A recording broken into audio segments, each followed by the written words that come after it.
Hello again, Tool.tv viewers. Long time no see. Sorry about that. As you're probably aware, I just got back from XDA DevCon 2014, and lo and behold, a package showed up over at Walmart. This is actually one that I went out of pocket for because I thought it was something kind of interesting. I wanted to give it a look. It's a $39 tablet. It is branded Ematic. As far as I'm aware, it is a Walmart exclusive, but it's a quad-core 7-inch device. It's running Android 4.2, which I'm not incredibly pleased about or anything, but at the very least it does come with Google Play on it. As far as the specs in it, it does have a quote-unquote HD screen, even though it's not. It's 1080 or 1024 by 600. It is a capacitive touchscreen though, and in case I didn't mention it, the price was 39 bucks. Yeah, so 8 gigs of storage, 1.5 gig quad-core processor, 1 gigs of RAM. I mean, it's really hard to say no at $39. So I thought I would go ahead and open it up and just give you a little look at what it is and maybe power it up, take a little bit of time with it and use it, and then come back with a review and see what I think of it. See if it goes back to Walmart or not, basically. So let's go ahead and see what's inside. I went ahead and cut the tape earlier just so I don't have to do it on camera. So yeah, this is, I would presume, the tablet. Otherwise, they're shipping a really large brick. We'll come back to that in just a minute. See what else comes in the box. Here's a bunch of cardboard. Here's a $10 eMusic card for up to 20 new songs. Probably not going to use that, but I'll leave it in there. Let's see, we've got a user manual, how to connect to Wi-Fi, how to add your Google account. We want to hear from you, get a free pair of headphones and a car charger, do a review. Awesome, I could definitely, it's going to be a terrible pair. Anyway, we'll skip over that for now. And then down here at the bottom, as you might expect, you have the USB wall wart, which actually says it has an output of 1500 milliamps, so it's not a terrible charger whatsoever, and then the USB cable. But anyway, let's put all of that aside. Let's pull out the tablet itself, and here we have it. Now this, like I said, Ematic quote-unquote HD quad-core tablet. As you may have noticed from the back here, I did pick the yellow variant because, you know, something that stands out. There were only 2 available on Walmart's site. There's supposed to be several more beyond that. I think there's like a blue and pink and red and whatever else. But, you know, so far, I like the feel of the back. It's got a soft rubberized finish, and it is a very bright, like Nokia 1020 yellow. So definitely not bad there.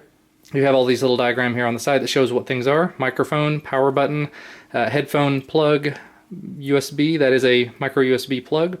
You've got the back button, micro SD card slot, I would presume, and then small HDMI. I guess that's a mini HDMI there, if you can see that. And additionally, a couple of screws. I'm guessing this would probably be pretty straightforward to take apart if one were so inclined. And then what looks to be a little teeny tiny reset button.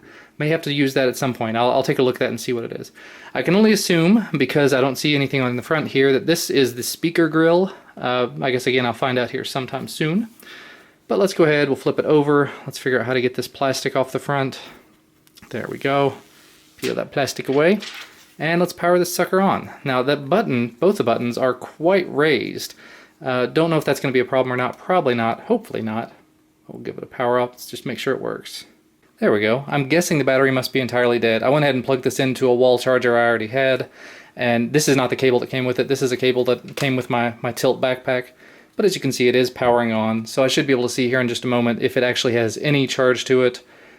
I'm guessing probably not, in which case I'm going to have to let it sit for a little while and charge. Again, I'll say, that rubberized back definitely feels very nice in the hand. I got a feeling it's going to hold dust, but it may not even show it because it's yellow instead of black or white or something. So there we go, 0% charged. I don't know if you can see that or not. I'm not going to hold it up very close. Yeah, let's just see. Yeah, there we go. 0% charged. It does have, you know, the traditional Android display stuff there. So it is charging, so we'll give it a little bit of time there. We'll walk through the startup process. And I was pretty easily able to connect to Wi-Fi. It's asking if I have a Google account. Everything so far has been quite responsive. And I am signing in now. So yeah, I mean, so far, like I said, very performant. It's got this little bar at the bottom, which I can only assume is going to have soft keys on it. Back up and restore. Yeah, let's go ahead and do that. And there we go. Finish. I have a tablet that's set up. It's complete. It's ready to go. And here is the first time look through at stuff. Make yourself at home. You can touch the circle on the side to see all of your apps. This feels like a very old tablet style UI. You do have buttons, soft buttons here on the bottom, as well as these 2 physical buttons on the side. So if I come in here and look at the apps, yep, I've got an app drawer. just as you would expect. And, you know, again, feels very performant. There's a couple of buttons here I'm not terribly familiar with, like this one, which I guess is the screenshot button. Yep, apparently it is.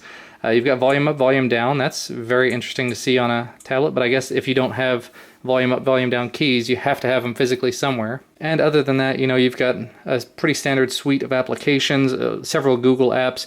Also, that says there's a 4K player. I don't have any 4K content.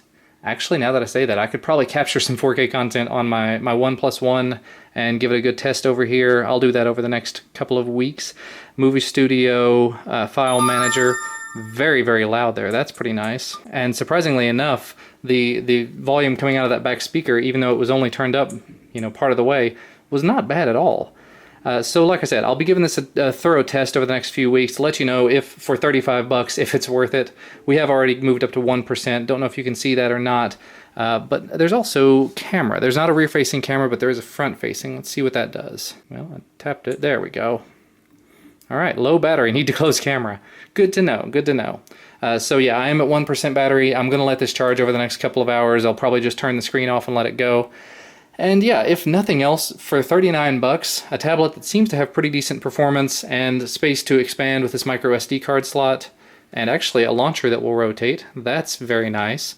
Yeah, 39 bucks, it's very hard to beat. So yeah, give it a look. I'll put a link to where you can buy it on Walmart, and I'll also like I said, give it some time over the next few weeks to try it out using some apps from the Play Store, maybe do some little benchmarking with it, and we'll see where it goes from there. If I can figure out how to root it, there may be a new video coming for XDA or for my channel, whatever.